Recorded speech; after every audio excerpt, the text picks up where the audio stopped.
All right, so what can we expect? Oh, there you go. Hi. Hey. There we go. Hi everyone. I feel like we're basketball players. Yeah. We just won The championship, the big game. I'm LeBron. Well, you might as well feel that way. I mean, your Really latest positive. album it pretty much has been garnering so many great reviews. Now, I was just talking to these guys earlier and saying that this latest one is a tad bit different from all your other works. I mean, you guys have been around for quite some time now, but this one really put you on the map. So I have to ask Alex, Jack even, how is this different from all your other albums in terms of sound? You know, I think the biggest difference is that this time around we're a little bit less focused on the idea of making a pop punk record. Okay. We had done that a couple times already. So how would you define your sound on this record? You know, I don't know. I definitely still think that there are a lot of elements of pop punk and you know what we came up playing. But Rock awesome. yeah, I think a big part of it was really that we just wanted to focus on writing great songs. Okay. And so if they were leaning more pop, we let them lean more pop, and if they were leaning more rock, we let them lean more rock. Yeah, it's better. It's It's just, just finding yourself into what you've already been what you are known for. We felt like it was a step that we had to take in order to let ourselves grow. Nice. All right. So You know the albums like Now 26? We're now all-time low. All the hits, baby.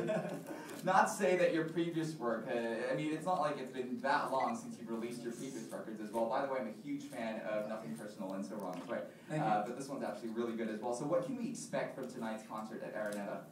I think a good mix of everything. We're making sure that, because this is our first time in the country, we're making sure that we're playing a lot of our material, our back catalog. We really want to make sure that everybody walks away today with a feeling like they got a taste of the songs that they wanted to see. Exactly, and it's your first time here, first impressions last. Are we going to hear other songs as well from your previous albums? Yes, absolutely. The cool thing about this band is we really feed off the crowd energy, and as far as we've seen so far with just being at the signing, fans at the hotel, this is some of the most energetic fans we've ever seen. So it should make for a great show. It's pretty funny because we haven't been playing 6 Feet Under the Stars the past the past year. And we landed and all the kids started singing it. So like, yes, we probably had that one back in. Right. The thing is, you actually have a lot of really loyal followers. I was talking to a couple of teenage girls earlier, and they've been following you since your first album, since Party Scene even. So you've got really good followers over here. Now, one last question, I guess, before we move on to the actual press conference. This one's for all of you. Why do you always insist on getting naked in your music videos? Well, it's just the natural thing to do, I think. God gave us very beautiful naked bodies, so we have to show the world.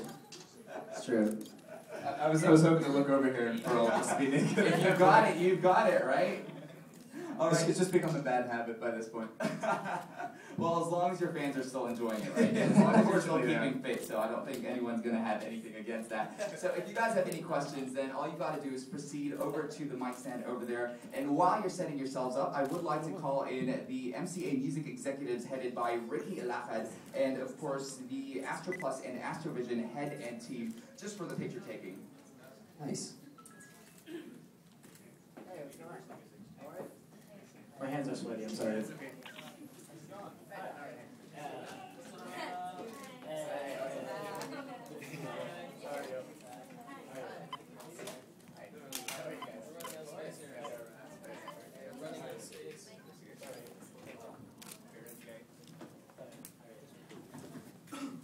Picture.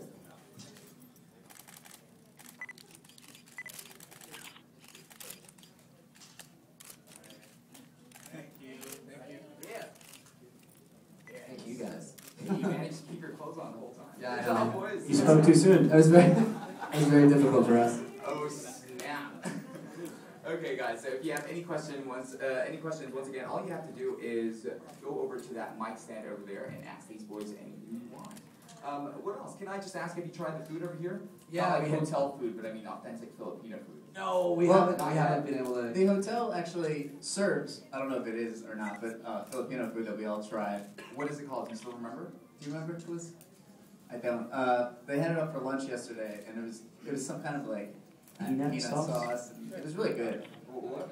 It was really chicken, good. chicken and some kind of like peanut. Chicken and peanut. Wow, I that's don't very know. vague, but Yeah, I have no idea. We I was actually reading about some of the stuff online the other day, yesterday. So I like want to go out after the show and find like some of the authentic stuff. How long are you guys planning on staying here? We're here a good amount of tomorrow, I think, as well. Wow. We leave in the afternoon tomorrow and fly to Australia. Yeah, so you're really going to make the most out of it, huh? Yeah, for sure. Zach is videotaping Ryan right now. First thoughts when you found out that you were going to come to the Philippines? I mean, did you even know that you had a loyal and huge following over Twitter, there? yeah. We did, yeah, because of like Twitter and Facebook.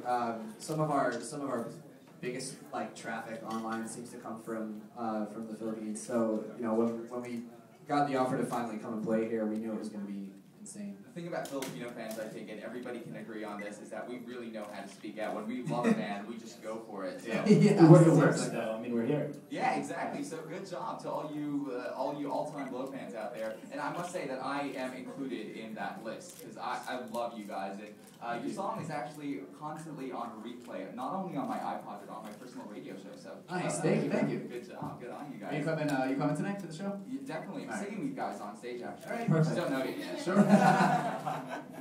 Nice. Now, out of all the albums that you've done, do you feel like this shows the most growth in terms of your musicality and in terms of I would say so, the yeah. band as well? I think, like Alex said, he's the songwriter, as much as you can say that, and it's definitely like he said, like he wasn't as worried about what like type of song to write, just kind of whatever came to it, and then when it came for all of us to record our parts, we were just that much more comfortable. Like, okay, this is an all-time low song. Let's just do it the way we want to do it, and it just being that comfortable in the studio really made a huge difference, for all of us recording. And we heard it, so we're really glad that you actually took time to go through all that process. And you've been around for ages. I mean, well, not that long, but Yeah, no, it's been like 8 if you years. want to make you feel that old, but yeah, technically you've been together since 2003, if I'm Yeah. not mistaken. Yeah, and you've released quite a few albums. And what keeps you guys going? I mean, usually bands, and I don't want to stereotype, but usually some bands in this sort of genre wherein, you're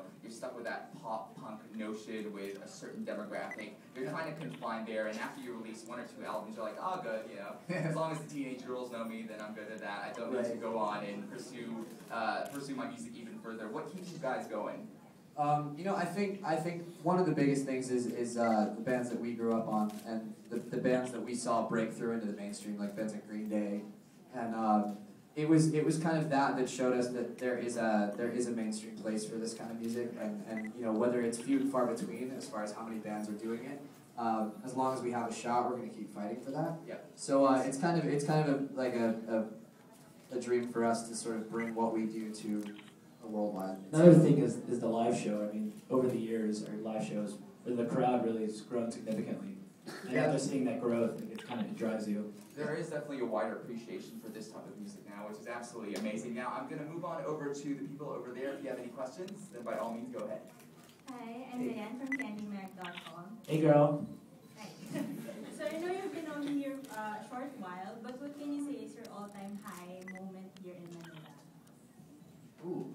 I would have to say yesterday at that signing. That was insane. unbelievable. We went to a mall around here and I don't know what it was called, but when we did a signing, which we've done before, we walked into this mall and it was 4 stories high, and every single balcony or railing was just filled with fans, and it was just probably one of the louder things we've ever heard. Yeah, that was pretty mind-blowing. Like, coming into this, we definitely expected that it was going to be amazing, just based on what we'd read online and everything, but until you actually see it firsthand, you really have no idea how amazing it's going to be and how awesome it's going to feel to be in that moment. That's the crowd from yesterday at the mall. It sounds like one of our shows. It was the loudest thing we've ever heard, and just the amount of people that were there was mind blowing. So it was very cool and very flattering to see that kind of passion for a band. Also, yeah, there were people that have come to the signing and saying, "We've been waiting 5 years for you to come here," like 6 years, and that's unbelievable. It's like just when we were starting. Did that bring you to tears at all? We all shared a cry afterwards in the dressing room. Yeah. Thanks. Next, please. Don't be shy, they don't bite. I do. Oh, okay. I'll accept that. Ladies and gentlemen, show you're so cute. Hi, Kim. Hi. Okay, my name is Kim. I'm from the radio, and my question is, okay, with the album Dirty Work, I think fans would agree that there was a slight change in how you guys used to sound the previous 3 albums. Yeah. I would like to know if you have new influences musically. Are there any new bands or any new discoveries that kind of inspired you to write the way you wrote for Dirty Work? That's a really good question. You know, I think, I don't know if it was so much anything new as much as it was our influences just kind of expanded and broadened. As you know, as we've gotten a bit older and as our tastes have changed and molded a little bit, we've definitely kind of brought in elements from some of those other bands that maybe we wouldn't have considered like putting out there before. I think there was a big sort of '90s vibe on this record that we sort of went for with a couple songs, and you know, it went back to bands like E6 and Third Eye Blind and Sublime that we really wanted to draw upon a little bit. Yeah, as we get older, and I'm sure this is the case with everyone. I mean, obviously when we first started this band, like you said, it was Blink-182, New Found Glory, Green Day, and it was almost like you were kind of ashamed to like anything mainstream at that point, and it was like that all the way around. Like if you liked a, I don't know, who was it, like Backstreet Boys song back in the day, you get made fun of. But now, as we're kind of like, you know, we're all much more into the music scene, and we can recognize a good song, whether it is Blink-182 or Lady Gaga or Justin Bieber, anything like that. So we're not really ashamed to listen to anything, which really broadens the spectrum. That's maturity, huh? Yeah, exactly. Okay, so wait, I have to say, kudos to bringing back the '90s sound for all the '90s kids out there. Because, Yes. you know, you have so much fans who are, you know, way younger in the new generation, and I think it's beautiful that you guys can sort of introduce them to the beautiful '90s we all grew up. Right on, yeah. It was Same as our Especially Limp Bizkit. Oh my gosh, what was that? Especially Limp Bizkit. My mic is louder than most. It's I think weird. you're just holding it right here, so. Oh, yeah, might be it. Alright, let's move on to the next question. Hi, my name is Miko, and I just want to start off that ever since July of 2006, there wasn't a single day that I didn't listen to your songs. Oh, nice. Thank you so much. I'm so sorry. That's that's amazing. Thank Really you. overwhelming. Okay. Yeah, sorry. That's all good. Don't cry. Take your shirt off. Helps. Okay, now that Blink-182 has come back, what are your reviews about that? We're super excited that they're back together. I mean, you know, apart from the fact that we thought once they broke up we were going to have a chance to be the best band in the world, They came back. they came back and stomped on our dreams again. No, it's really rad. You know, they are probably the biggest reason that we are a band. So, you know, to have that band come back and make another record and continue to do what they did so well for so many years, it's very cool for us to see them back. Yeah, and with their re-entrance into this industry, we got to play shows with them. We got to become kind of like buddy-buddy with them, which, as you can imagine, you know, like you said, they're the reason we're this band. So it was very, as you said, very overwhelming, but it's quite a milestone to be able to say you've shared the stage with Blink and hung out with them and everything. Very It's awesome. humbling. Okay, thank you. Thanks, man. Appreciate it. Alright, let's move on. Hello. Hi. Hi. Actually, my name is Micah, by the way, and I interviewed Alex via telephone. I remember it. And I asked him this question. I asked him because a lot of people have been comparing All Time Low to other bands like Forever the Sickest Kids, The Main, The Kings, and Fall Out Boy, stuff like that. Well, Alex answered this question, so I'm gonna ask you guys, what do you think is the difference between All Time Low and those other bands? What do you think makes you guys stand out from the rest? Well, for the most part, those are all good bands that we, you know, maybe not look up to, but we all listen to, with the exception of one. We're talking other than looks. Oh, which one? Which one? Nope. No, it's flattering. I mean, I think one thing that sets us apart, if not listening on the CD, then our live show. I think we really, and this isn't to say the other bands don't, but we really put tons of energy and just we have a really, really great time on stage. It's not really, I've always said that even if you're not an All Time Low fan, you can still have fun at an All Time Low show. And I think that's a huge, you know, that's how you get new fans in our eyes, and that sets us apart.